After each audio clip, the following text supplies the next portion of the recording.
Hey everybody, welcome to our channel, The Legacy Universe, and today we are going to be discussing episode 4 of The Boys season 2. We just finished it, so we just want to share with you guys our thoughts overall. As you can see, Homelander is in our computer screen because he had quite the scenes in this episode, and he was being a dick as usual, but more than usual in this episode, so we are definitely going to get into that. Just to give you guys a quick backstory, first of all, we do have a discussion video of the first 3 episodes that premiered last Friday on Amazon. And after this premiere, Amazon is going to be launching an episode every Friday up until the season finale. We just want to have a discussion of our thoughts, things that we liked in this episode, and then discuss theories that, again, were discussed in our previous video, and see if everything is lining up with what we are expecting or we are speculating for this season. Which I believe there are some things that are. Yeah. As we were discussing. This episode, again, was fantastic, and it dwelled more of what's going on with Stormfront, how she's making this movement, and the losing control for Homelander of the Seven, as we saw in the previous episode that it was ending. Every moment in this show, and every moment in this particular episode, always keeps your heart pounding because the creators have surprised us with everything in every single corner, and it does the same thing in this episode, that you can predict what might happen. You can be right, but you're still gonna get in shock. You're still gonna get surprised by something. Definitely. It's like it's gonna throw you a curve, and then blah, blah. So it's gonna be crazy. One of the highlights of the episode was, again, how Homelander is losing control of the Seven, and how he starts trying to take it back. And I think he actually is succeeding in this front. So the thing about Homelander in this episode is that he has a lot of time in this episode specifically, but we do get to see a side of him where he is actually losing control, because it's like how John said, he's losing control of the Seven. He's kind of losing his spot as the leader to Stormfront, and that is really pissing him off. And I really, really, really cannot say this enough. I have to give it to Anthony Starr, because I really hate Homelander, but his performance is so good that I love him. I want to keep seeing it. I was about to say that. And he is honestly the character that does the weirdest things. Like, there is a scene that we'll get into it when we discuss more an obsession that he has with a character that appeared in season 1 that is back. But there were some scenes where he was doing some weird stuff, but I was so intrigued to keep watching, and this is something that The Boys does so wonderfully, at least for me. Yeah, it's not the shock factor, but it's so. It's always a surprise and weird, and then you feel driven by the fact that this is not on any other show. Like, this is it. This is the place to be if you want to see these things. Yeah, man. And in this episode, he really hits the mark with things that he does to certain characters. And the first encounter that we have is when he takes the elevator with Starlight. Oh, yes. He basically... Oh, shoot. Don't curse. I'm sorry. He basically threatens her because she didn't kill Huey in the last episode, and so she has to make up this lie, because we all know that she's clearly lying. It's just that Starlight has become so good at hiding her like emotions and shading off that good girl image that she always had in the first season. That was at the beginning of the episode, so it was like the start of like some really weird stuff. And then I don't know if you want to talk about what he did to Queen. Yes. How do you say her name? Queen Maeve. Queen Maeve. And then it honestly pissed me off, but I'm gonna let you take this one. Man, that was it was necessary in the show where we can tell that this character can do this and will probably do this, but it was unnecessary for the character to in terms of public eye, like, oh man. But we know that the show really would go this way. Queen Maeve and Homelander are actually in an interview, and it's the first interview that they have after the whole debacle, the whole situation blew up about Compound V. And they're in this interview, and the reporter is reading, the host is reading a statistic that 90% of the superheroes are Caucasian. And it's interesting that it's actually touching on this topic when all that's happening in the world happened this year, and this season was already filmed prior to it. So yeah, man, that's crazy. Yeah, that's so crazy. It's like a lot of stuff that's coming out is hitting its mark. And it's not the first show that it has done not. it, because the Umbrella Academy season 2 had a great storyline with Allison. After this statistic is read, Homelander goes like, what are we doing here? Like, what type of interview is this? And then he points out, and we also got a gay member. And I was like, what? Who? And you see Queen Maeve go like, ding! And she's like, oh, this mother beep did not do this right now. He really pissed me off in that scene, because he didn't give her the choice to come out. It was just like, oh yeah, she's gay, that's it. And you know, she's proud. Yeah. I'm making her come out for you guys. Exactly. And the thing that actually pushed him to do this was the confrontation that he had with Stormfront. Yes, that's true. Yeah. Like, this confrontation was him being pissed off, and prior to that, he was actually on the tower on the big meeting room looking at memes. Oh, that scene was so funny. That scene was so great. The whole memes, man. Just meme after meme after meme. Can I just say something about that, the scene with him with Stormfront? I think it's one of the reasons why I like her character so much, because she does not give a crap. Oh, yeah. Like, this guy was, like, fuming, saying, like, who are you? What are you trying to do? And she's just like, you know, I'm just chilling. I'm just trying to help the Seven. I'm paying people to do memes of you to get you angry, and I'm paying them with, like, Arby's gift cards, and you're, like, spending $273 million on a Saving America campaign. So the next highlight for us is still with Homelander. He still has an obsession with Madeline, who really, she makes an appearance in this episode, and it kind of shocked us, because I was like, wait, we saw her die in season 1. Like, she was dead, Glazed in the eyes and brain. This scene was really weird, because Homelander is such a mama's boy. Like, I can't. He's such a weird character. He's like a weird, interesting, amazing character. Yeah, it makes you think like, oh my god, she didn't die. What happened? And I remember telling you maybe she got cloned. Yeah. Because, you know, everything is possible in The Boys. But, you know, later on we do find out that it's this man who is a doppelganger, and he can shift into anybody. Yeah. And it gets to a point where he's not satisfied with Madeline anymore, and the guy, the shifter, he's like, oh, I know what I can do, and he transforms into Homelander. And we have this really awkward scene of Homelander in like a woman's like baby doll outfit, and that was weird and it was sexual tension and all that stuff. It was a great scene, and he actually eliminates this other Homelander because he makes a mistake of saying everybody will love you. And at this point, Homelander is like so fed up with everybody hating him, and he's just like, I don't need everybody in the world to love me. Well, technically he's fed up with the word everybody will love you, but things are going bad right now. Yeah. You know, like that's ultimately the point that he came to, where he doesn't need that. He can love himself. Even though it was weird, and it was a scene that it was filled with a lot of sexual tension between the same character, it was a great way of using symbolism for Homelander eliminating, you know, the thought that he had in his mind. So I really enjoy that. Yeah, honestly. That's very good, actually. That's a good point, because it is a way, it definitely is a way of Homelander actually looking at himself and seeing exactly what, you know.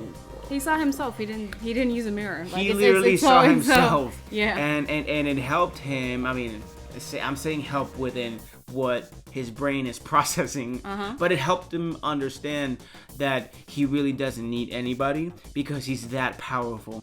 As he's coming up with, you know, trying to go through the Seven, and he says, like, I want to clean it up and start fresh and build my own 7. With A-Train actually not being able to run, and he actually picked that up. Yeah. This is where it actually gets interesting with A-Train. A-Train was cut from the 7. As it was with the Deep. This is going to be very interesting because this is our next possible theory. Is that we believe, and I think this is so close to the truth because we even talked about it before, but it was with Homelander probably teaming up with Butcher and all that. Because of Stormfront. Yeah. But in this case, the way it's turning out to be, it's probably because of the A-Train and Starlight friction that they've been having since season 1. I believe this moment that just happened with A-Train getting cut would probably be the initiation of an impulse of A-Train looking to side with somebody to take Homelander down. Yeah. And this would be Starlight. Because he knew that she was the one who was gonna let the whole compound be out to the press. There is a possibility that he might team up with her, because in this episode per se, we did see Starlight already teaming up with Mother's Milk and Huey. She already made that connection, so if A-Train decides to turn things around and go against Vought and then team up with Starlight and then they team up with the boys, I think that would be something spectacular for this season, because you're gonna have the soups that have realized that Vought sucks and that they want to change it and want to eliminate it, and maybe we can see superheroes actually become superheroes because the let's face it, the 7, they all have really bad sides. And then all of this conversation actually leads up to the corporate cover-ups, which specifically we want to talk about BECCA's case. Butcher actually makes the jump to go and visit her, so they finally get to see each other, they get to talk, and it's always this whole tension because they're like being lovey-dovey and you're just like, when are you gonna tell him what is up? I really like those scenes. I just feel still iffy about BECCA's situation. Like I feel that there's something there that she's not telling Butcher. And, you know, looking at how the season is shaping up to be, you really have to go into all of these episodes without... You can have your theories, but just don't go with any expectations, because I definitely think that everything will be spin around and it's just going to go a completely different direction. You might be right as well. But again, I believe that the true... one of the real reasons is the one that she actually explained. Because... Butcher has been on a rampage for years. Yeah. And he has a lot of anger issues. He has a lot of anger issues, and he hates the soups. And she actually, you know, predicted and saw in his face. If you think about it, his one goal was to get BECCA. Yes. What is going to happen now that he can't get BECCA? Exactly. That's why I still think that there might be something else that might pop out that maybe will ignite Butcher's fire again. Because if you see him compared to the first 3 episodes in this one, he was really broken. Yeah. He was really broken, and it was a different kind of Butcher, which I liked. Jumping to another topic. This one is very interesting. This highlight. Yeah. It blew my mind. It blew our minds, honestly. What we're going to talk about right now ties up a whole bunch of theories and points that we have all together, which to me is the most interesting. This one, it's a ball of unexpectedness.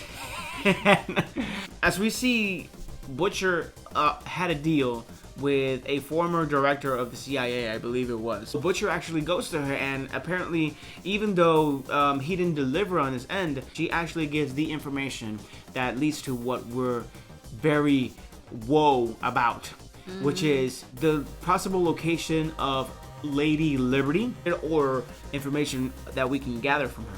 Butcher explains to Mother's Milk that he has to follow BECCA, he has to rescue her, but in the meantime, he gives the information of Lady Liberty. They do reach the person that has this, and lo and behold, we know that this lady that they reach is not Lady Liberty, but a witness to a crime that Lady Liberty committed. Everybody discovered that Lady Liberty indeed is Stormfront.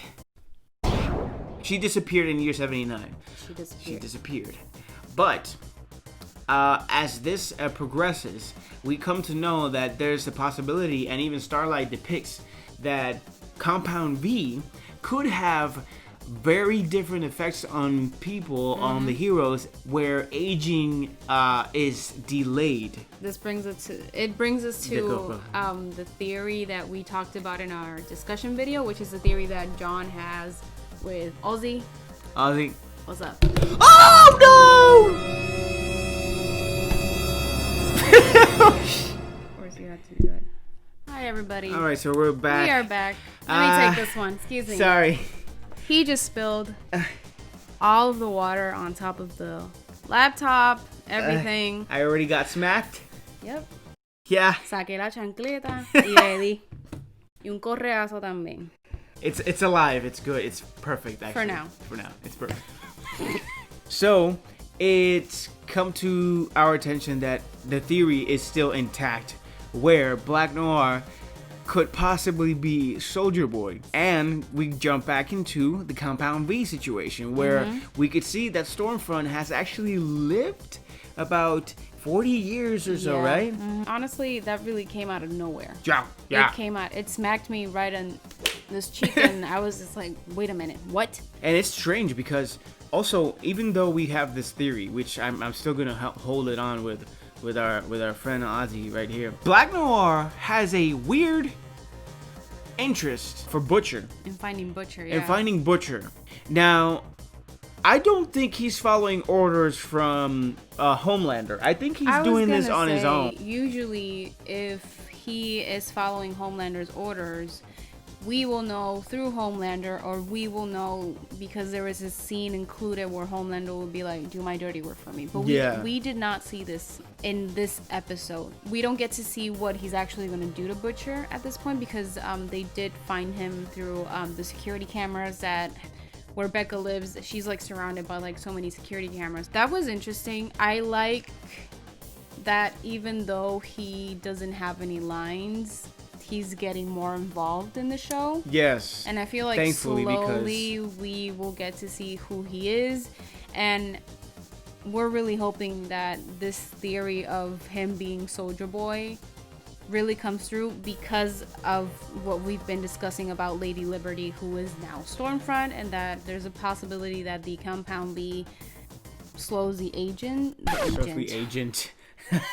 Slows the aging power. The agent Coulson. Exactly. Director Fury. Sorry, call Shield.